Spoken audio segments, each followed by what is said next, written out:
आज आपल्या सर्वांना माहिती आहे की मराठा समाजाच्या आरक्षणावर जो या सरकारने जो संभ्रम निर्माण केला आहे आणि मराठा समाजाच्या भावनेशी खेळण्याचं काम सध्याचं महाविकास आघाडी सरकार जे करत आहे या विषयाबद्दलची मी आपल्या सर्वांना सविस्तर माहिती आणि लोकांच्या ज्या भावना आहेत मागच्या 2-3 दिवसापासून औरंगाबाद असेल, जालना असेल, औरंगाबाद शहर ग्रामीण दोन्ही एकत्रित केल्यानंतर काही प्रमुख पदाधिकारी, भारतीय जनता पार्टीचे पदाधिकारी असतील, मराठा क्रांती मोर्चाचे काही सदस्य असतील, विविध मराठा समाजाच्या संघटनेचे काही पदाधिकारी असतील, या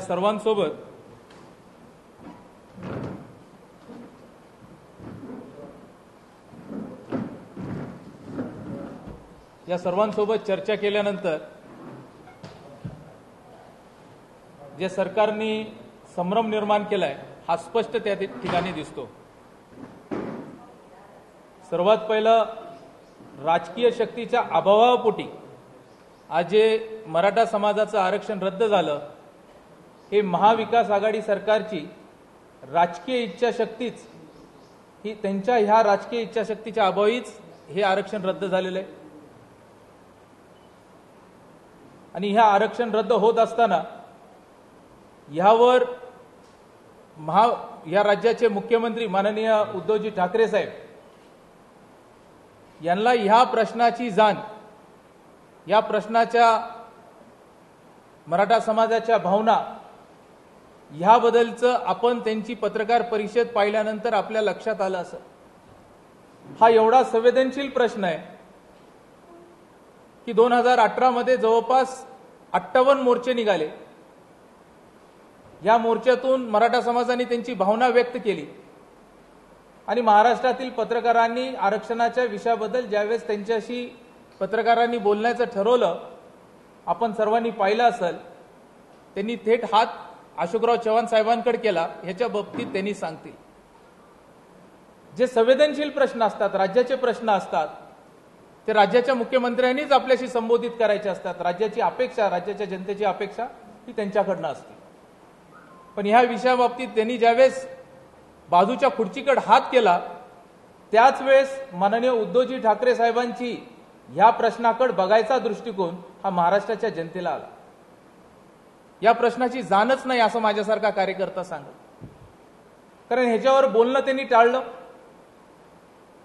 आपण सर्वजण ज्यांना या प्रश्नाचा अभ्यास आहे, राज्याचे मुख्यमंत्री ज्यावेळेस आरक्षण रद्द झालं त्यांच्या लक्षात आलं महाराष्ट्राच्या जनतेमध्ये असा सूर आहे की महाविकास आघाडीने ह्यामध्ये कुठं लक्ष घातलं नाही, दुर्लक्षपणा दाखवला आणि त्यामुळे आरक्षण रद्द झालं।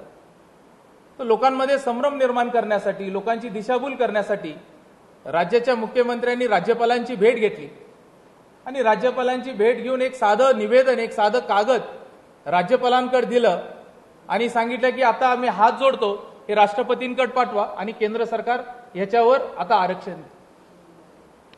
आमच्यासारख्या कार्यकर्त्यांना ज्यांना ह्या विषयाबद्दलचा पूर्ण अभ्यास आहे त्यांनी हसलेच असणार आहेत की असं एखादं निवेदन पाठवून, एखादा कागद देऊन असं नाही होत। याची एक प्रक्रिया असते, ही प्रक्रिया पूर्ण करावी लागते। पण राज्यपालांना भेटणं, महाराष्ट्राच्या मुख्यमंत्र्यांचं फक्त महाराष्ट्राची दिशाभूल करणं आणि महाराष्ट्रातल्या मराठा समाजांच्या जखमेवर मीठ चोळणं असं मला वाटतं। जे आरक्षण माननीय देवेंद्रजी फडणवीस म्हणजे आपलं भाजपचं सरकार असताना जे मिळालं ते आम्ही हायकोर्टात टिकवलं। सुप्रीम कोर्टामध्ये आम्ही कोणत्याही प्रकारचा स्टे मिळू दिला नाही। 2019 मध्ये नोव्हेंबर महिन्यामध्ये सुप्रीम कोर्टाने जे महत्वाचे डॉक्युमेंट्स होते, ज्या आधारे आज हे आरक्षण रद्द झालंय, त्या विषयाबद्दलची माहिती सुप्रीम कोर्टाने मागितली सरकारकडे। त्यावेळेस जे डॉक्युमेंट सादर करायचे होते, ज्यांचं ट्रान्सलेट करून आपल्याला सुप्रीम कोर्टात सादर करायचं होतं, गायकवाड आयोगाचा जो रिपोर्ट होता, मराठा आरक्षणाचा जो आत्मा होता तो म्हणजे गायकवाड अहवाल, गायकवाड आयोगाचा अहवाल हा मराठा समाजाच्या आरक्षणाचा हा तिथला आत्मा होता, मूळ गाभा होता. त्याचाच खून करण्याचं काम, त्याला संपुष्टात आणण्याचं काम, त्याच्याबद्दलची माहिती ही सुप्रीम कोर्टापर्यंत न देणं किंवा त्याच्याबद्दलची चर्चा न होऊ देणं हे या सरकारने त्या ठिकाणी केलेलं आहे. अशोकराव चव्हाण साहेब यांच्याकडे संधी होती की मराठा समाजाला खऱ्या अर्थाने न्याय देण्याचं काम होतं, पण निश्चितपणे आपण सर्वांनी पाहिलेलं आहे मराठवाड्यातल्या काँग्रेसच्या नेत्यांना महाराष्ट्रातील इतर राष्ट्रवादीच्या नेत्यांच्या आशीर्वादाशिवाय त्यांचं चालू शकत नाही. हे आजचाच नाही, यापूर्वीचाही इतिहास असा आहे हे आपल्या सर्वांना माहिती आहे. कारण त्यांना त्यांच्या खुर्च्या टिकवायच्या आहेत, त्यांना सत्तेमध्ये राहायचंय. त्यामुळं ह्या सरकारचे जे सुप्रीमो आहेत, ज्यांची इच्छा आजपर्यंत खऱ्या अर्थाने ज्यांनी पूर्ण महाराष्ट्रात कुठंतरी काहीतरी विषय ह्या आरक्षणावर ते बोलतील अशी अपेक्षा आहे, आज त्याच्यावर त्यांचा एकही शब्द निघत नाही. हे मराठा समाजामध्ये असणारी खदखद आहे. आणि ह्या निमित्ताने कुठंतरी एक संभ्रम कसा निर्माण करणं हा त्यांचा मुख्य उद्देश आहे. मी आपल्या सर्वांना आज या पत्रकार परिषदेच्या माध्यमातून भारतीय जनता पार्टीने यापूर्वी घोषणा केली आहे की मराठा आरक्षणाच्या प्रश्नावर ज्यांनी ज्यांनी पुढाकार घेतील, आम्ही आमच्या पक्षाचा झेंडा बाजूला ठेवून ती व्यक्ती कोण आहे याच्याकडे न पाहता जो आरक्षण ह्या प्रश्नावर मराठा समाजाला न्याय देण्याच्या प्रश्नावर जो पुढाकार घेईल त्याच्या पाठीशी पूर्ण पक्ष हिमतीने आणि ताकदीने त्यांच्यासोबत उभा टाकणार आहे हे भारतीय जनता पार्टीने ठरवलंय. आज मी आपल्या सर्वांशी चर्चा केल्यानंतर आणि मी आपल्या आवर्जून सांगतो की सर्वात मोठा फटका मराठा समाजाला जर महाराष्ट्रात कुठं बसत असेल तर हा मराठवाड्यामध्ये बसतो. आज जर आपण पाहिलं की जो सर्वात अधिक जो शेती असेल, शेतीच्या बाबतीमधला जो विषय असेल, आपल्या भागातल्या शेतीचा जो विषय घेतला, सामाजिक विषय घेतला, त्याचसोबत रोजगाराचा विषय घेतला, हा सर्वात मोठा फटका मराठवाड्यातल्या मराठा समाजाला बसतो हे आपण सर्वांनी लक्षात घेणं गरजेचं आहे. आणि ह्याच माध्यमातून आज सर्वांशी चर्चा केल्यानंतर आज मी साधं उदाहरण देतो. आपल्या संभाजीनगर औरंगाबादचं उदाहरण घ्या. अनेक मोठमोठे संस्था, अनेक मोठमोठे कॉलेजेस हे ग्रामीण भागातल्या मुलांना शिक्षण भेटायला पाहिजे ह्या उद्देशातून तयार झालेले आहेत, उभा टाकलेले आहेत. आपल्याला अनेक संस्थेचं मला नाव घेण्याची गरज नाहीये. मी लातूरला शाहू विद्यालय असेल, इथं असेल, देवगिरी असेल, या सर्व संस्था ज्या उभा टाकलेल्या आहेत की मराठा समाजातल्या ग्रामीण भागातल्या मुलांना शिक्षण मिळावं. पण आज जर परिस्थिती पाहिली, आज आपण जर पाहिलं ग्रामीण भागातले मुलं आता शिक्षणासाठी बाहेर पडणं हे अवघड झाले, कारण त्यांची आर्थिक परिस्थिती बिकट आहे. आज आपल्या माध्यमातून सरकारकडे आम्ही आव्हान करतोय की जसं आमच्या पूर्वीच्या भाजपच्या सरकारने मराठा समाजाच्या विद्यार्थ्यांचं शिक्षण हे सुरक्षित केलं होतं, या सरकारने केजी ते पीजी जोपर्यंत न्यायालयीन लढाई एका बाजूला चलत राहील, पण केजी ते पीजी हे शिक्षण मराठा समाजातील विद्यार्थ्यांचं मोफत करावं ही मागणी आज आम्ही या ठिकाणी भारतीय जनता पार्टीच्या वतीने करतो. आपण म्हणत असताल हे कसं शक्य आहे? आपण जर शिक्षण विभागाचा जर बजेट पाहिला, वर्षाला ज्या पद्धतीने खर्च केला जातो त्याच्या 10% रक्कम जरी सरकारने बाजूला काढली तर मराठा समाजातल्या मुलांचं केजी ते पीजी शिक्षण मोफत होऊ शकतंय.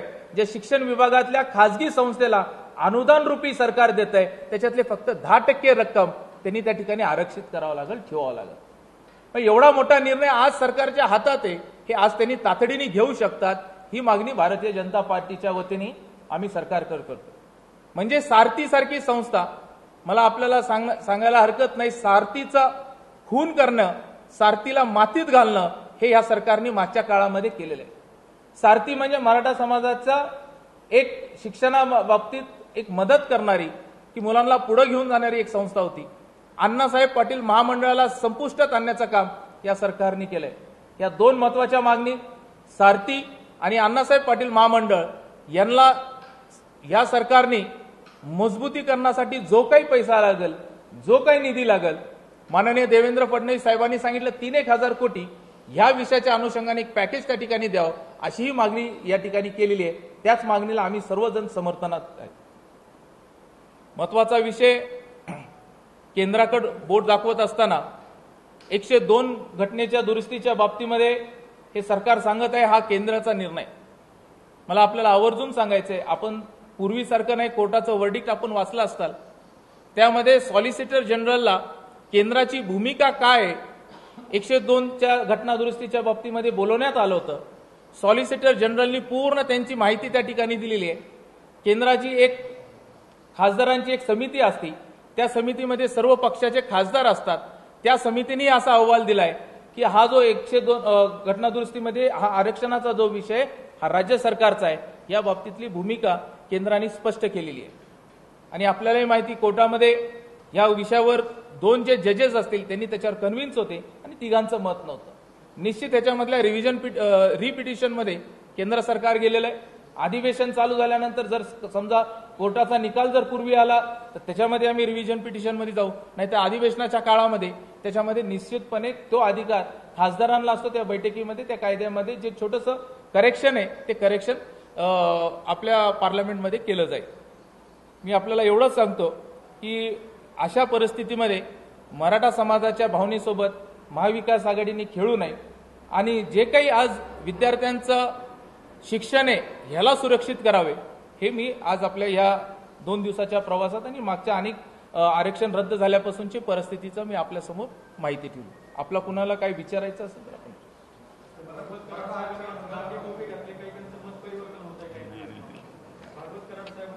त्यांचे वडील शांत झाले. नाही, त्यांच्या परिवारात दुःखद घटना घडलेली आहे. माझे वडील वारले, तुला माहित नाही तसं असा मित्र आहेस तू.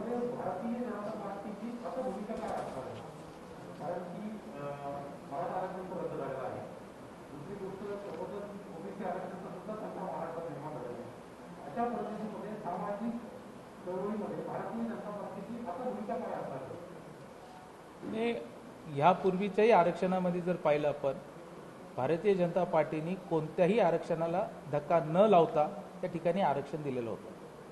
आजही त्याच भूमिकेवर आजही आमचा प्रयत्न असा आहे की ज्या पद्धतीने हे आरक्षण आपल्याला टिकवता येईल, आमचा प्रयत्न आम्ही सरकारकडे एक माननीय देवेंद्रजी फडणवीस साहेबांनी एक रिटायर्ड चीफ जस्टिस यांच्या माध्यमातून एक कायद्याची एक समिती तयार केली आहे आणि त्याच्यातून ही प्रोसिजर आपल्याला कशी फॉलो करता येईल आणि परत आरक्षण आपल्याला कशा पद्धतीने देता येईल अशी मागणी आम्ही सरकारकडे करणार आहे.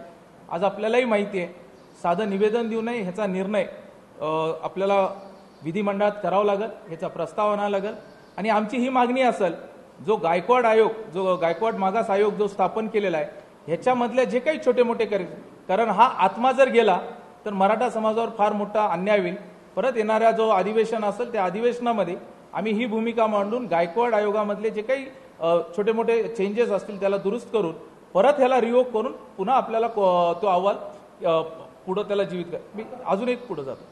आज अनेक जणांनी ह्याच्या गायकवाड अहवालावर प्रश्नचिन्ह निर्माण केला. आज लोकांमध्ये एक संभ्रम करत आहेत की भारतीय जनता पार्टीने जे आरक्षण दिलं हे आरक्षण रद्द होणारं आरक्षण दिलं. हे कधी बोलतात, हा जो कायदा केला होता हा रद्द होणारा कायदा भारतीय जनता पार्टीने केला. हे आज का बोलतात? हा कायदा 2 वर्षापूर्वी झाला आणि ज्यावेळेस कायदा झाला त्यावेळेस विधिमंडळामध्ये मी पण होतो आणि आज जे बोलणारे मंडळी ते पण होते. आज त्यावेळेसचे शिवसेनेचे नेते आणि आजचे मंत्री माननीय एकनाथ शिंदे साहेब होते. या सर्वांनी समर्थनात एक आवाजी ह्या मताला सहभागी दिलं होतं. समजा कायद्यामध्ये कुठं जे काही त्रुटी असल्या असत्या, हा कायदा टिकणार नव्हता, तर त्यावेळेस या लोकांनी मतदान करायचं नव्हतं. त्यांना खुल्या चर्चेचं आव्हान होतं आणि मतदान करत असताना यांनी त्याचं समर्थन करून त्याचं कौतुक करून या अहवालाला सर्वांनी मान्यता दिली होती. आज 2 वर्षानंतर जर हे बोलत असतील, हा त्यांचा फक्त या आरक्षणाच्या बाबतीतला त्यांचा खरा चेहरा समोर येतोय आणि त्यांनाही माहिती आहे की त्यांच्याकडनं चूक झाली आहे, त्यांचं सिरियसनेस नव्हतं, हे आपले दिसून येतं.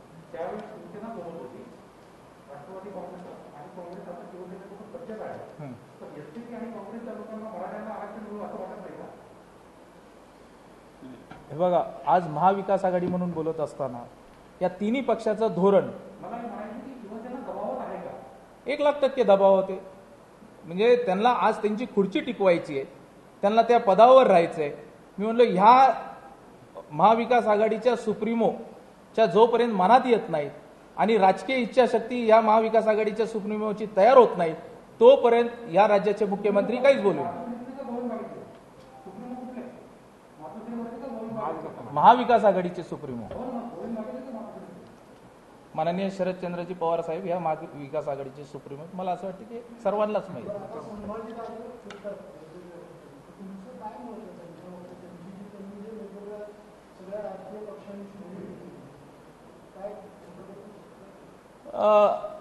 छत्रपती संभाजीराजेंचा जो प्रवास आहे त्यांनी आरक्षण ह्या मुद्द्याला घेऊन त्यांनी अनेक मंडळींशी भेटत आहेत. माझ्यासारख्या कार्यकर्त्याला आत्ताच आम्ही बोलत असताना ते स्पष्ट केलं, कुणीही कोणताही व्यक्ती आरक्षण मिळावं म्हणून जर रस्त्यावर उभा टाकला, भारतीय जनता पार्टी त्यांच्या पाठीशी उभा टाकल. ते तर राजे आहेत, आम्ही तर त्यांच्या आरक्षणाच्या मुद्द्यावर त्यांच्यासोबत नाही. मला हा विषय माहित नाही आणि त्यांनी कधी गोष्ट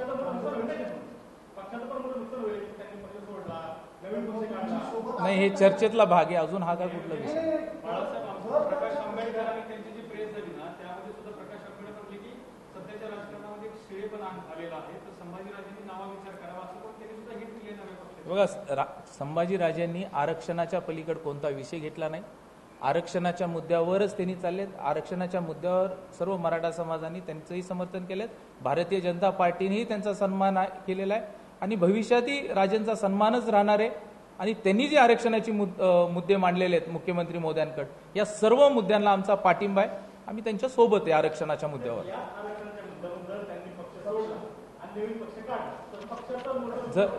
जर तरवर विषय होत नाही, ज्यावेळेस त्यावेळेस निश्चितपणे मी आपल्याला उत्तर देईन. तुम्ही सत्तेत असताना गायकवाड आयोग नेमला गेला, त्यावेळेस त्या माध्यमातून आरक्षण दिलं. आता तो आयोग रद्द झालेला आहे आणि तुमच्या सर्वांचं सांगतात की आता पुन्हा एकदा मागासवर्ग आयोग नेमला आहे, त्याला केंद्राची मंजूर आहे, केंद्रीय आयोगाची मंजूर आहे. त्यावेळेस हे तुमच्या कुठल्याही पक्षाच्या नेत्याच्या असताना नाही. बघा, आपल्याला हायकोर्टामध्ये ज्यावेळेस हा विषय पूर्ण मांडला गेला होता त्यावेळेस 3 गोष्टीचा आपण क्लिअरिटी त्या ठिकाणी दिली होती की हा अधिकार राज्य सरकारचा आहे, 50% वर हे आरक्षण कसं बसू शकतंय आणि असाधारण परिस्थिती कशी निर्माण झाली होती हे आम्ही हायकोर्टामध्ये पटवून दिलं. हीच गोष्ट सुप्रीम कोर्टामध्ये पटवून देण्यामध्ये हे सरकार कमी पडलेलं आहे, त्यांचं अपयश आलेलं आहे. आणि मागास आयोग ज्यावेळेस स्थापन होत असताना आपल्याला जर आरक्षण द्यायचं असेल तर मागास आयोगाच्या माध्यमातूनच आपल्याला त्या ठिकाणी द्यावं लागतं. आताही मी बोलत असताना तेच सांगितलं की मागास आयोग हा या आरक्षणाचा गाभा होता, आत्मा होता. आजही सुप्रीम कोर्टामध्ये जर त्याला हे केलं असेल तरी परत फेरविचार आपल्या विधिमंडळामध्ये तो अधिकारात काही त्याच्यामध्ये करेक्शन करून त्याला विधिमंडळात आपल्याला घेता येतो आणि त्याला जिवंत ठेवता येतो आणि परत फेरविचार आपल्याला करता येतो. आज जर सरकारने अशी भूमिका जर करत असतील, आमचं म्हणणं आहे की परत ही पहिल्यापासून चालू प्रक्रिया करण्याचा काही जणांचा प्रयत्न आहे, वेळ मारण्याचा प्रयत्न आहे. पण आमचं मत आहे की परत गायकवाड आयोगालाच टिकवायला पाहिजे. त्याच्या ह्याच्यासाठी पुनर्जीवित करण्यासाठी सरकारने प्रयत्न करायला पाहिजे. कधी कधी माझी आपल्याला विनंती राहील, एखादी माहिती आमच्यासारख्यांनी दिली त्याची फेर तपासणी आपल्याकडनं व्हायला पाहिजे. जे वकील आपल्या काळामध्ये दिले होते त्याच्यानंतरच्या अनेक लोकांची नेमणूक त्या ठिकाणी करण्यात आली. त्यांना फक्त जे आपण दिलेले होते त्यांना काढलं नाही, पण त्याच्यासोबत पॅरलल दुसरी एक टीम त्यांनी उभा केलेली होती की जे त्याला मॉनिटर करत होते. हायकोर्टामध्ये आमच्याकडनं सरकारकडनं उभा टाकलेल्यांचे नावं आणि सुप्रीम कोर्टामध्ये सरकारकडनं उभा टाकलेल्यांचे नावं जर आपण पाहिले, आपल्या लक्षात येईल की सरकारने जे आपल्या काळात होते ते फक्त त्यांना बदलायचं नाही एवढाच त्यांचा निकष होता. आणि त्यावेळेस आपण जर सुप्रीम कोर्टाचं आता पूर्वीसारखं राहिलं नाही, प्रत्येक वर्ड ना वर्ड, प्रत्येक शब्द ना शब्द हा प्रिंटेड येतो.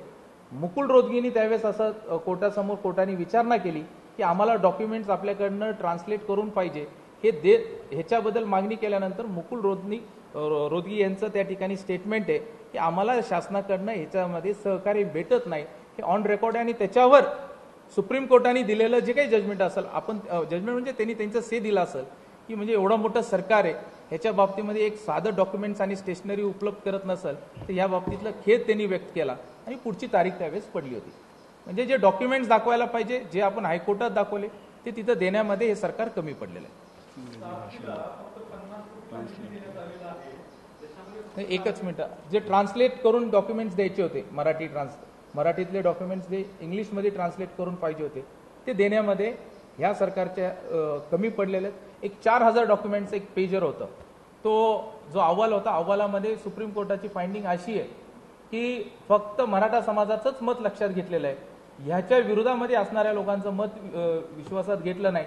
पण वस्तुस्थिती जशी पाहिली तर अशा लोकांची हजारो लोकांची हिअरिंग गायकवाड अहवालीने केली होती आणि आयोगाने केली होती आणि त्याचं मत आणि त्या लोकांचं समाधान करून की त्याही लोकांनी सांगितलं आता मराठा समाजाला आरक्षण द्यायला हरकत नाही. याची पूर्ण माहिती सुप्रीम कोर्टामध्ये देण्यामध्ये आणि सुप्रीम कोर्टामध्ये पटवून देण्यामध्ये महाविकास आघाडी कमी पडली. मी आपल्या मराठवाडी शब्दात सांगितलं, मातीत घालण्याचं काम त्यांनी सारथीला घेतलं.